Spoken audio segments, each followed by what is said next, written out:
what exactly is a Zen Koan? A famous master, Lao Tzu, once said, "Understanding only goes as far as that which it can understand." I want to repeat that. Understanding only goes as far as that which it can understand, and then it stops. So this comes in really handy in our life for all practical purposes, for taking tests, for doing our jobs, for knowing that when the red light comes, you stop, and the green light comes, you go, and adding 1 + 1 equals 2. And we need this understanding, and that's how we get around in the world. The problem with the understanding is that it only goes as far as that which it can understand. And there's this whole realm of human existence that cannot be understood. A concrete example I could give you would be something like this. When you die, where do you go? This is a question that, I think really defines the human condition. Before we were born, where did we come from? Who are we? When we die, where do we go? Our understanding cannot go there, right? It can't. You know it from your own experience, and I know it.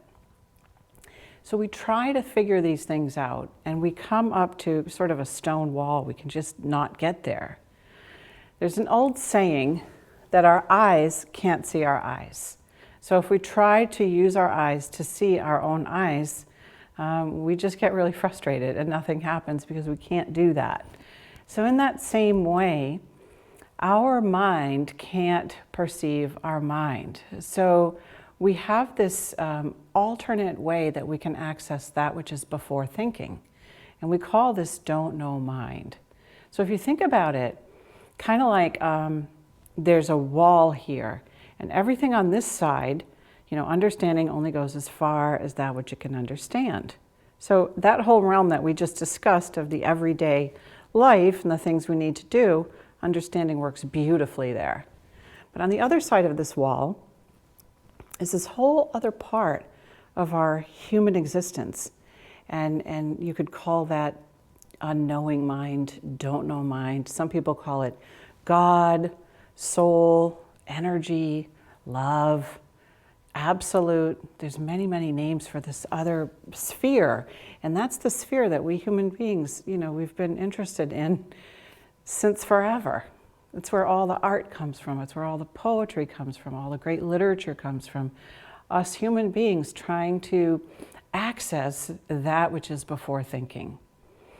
So how do we do that? If our eyes can't see our eyes, in the same way, our thinking cannot reach these questions that we have. And I like to use, when you die, where do you go? Because that one's just very real for all of us. It's just something we all think about, we all kind of would like to know, we all don't understand. So how do we access that? So knowing mind can't access that, but there's something in Zen we call don't know mind. And what's really amazing is that if you practice this before thinking, or this don't know mind, don't know can access that which can't be known. And so this don't know mind is the real point of entry that we actually can have if we want to access this whole beautiful, huge, before words, a part of our existence. So the whole purpose of koan practice, in fact, the whole purpose of Zen practice is to really cultivate this don't know mind. We walk around all day long, I know this, I know that, my name is such and such, my body, my family, my country, my state, my house, I, my, me. But we never really take the time to stop and say, well, what is this I?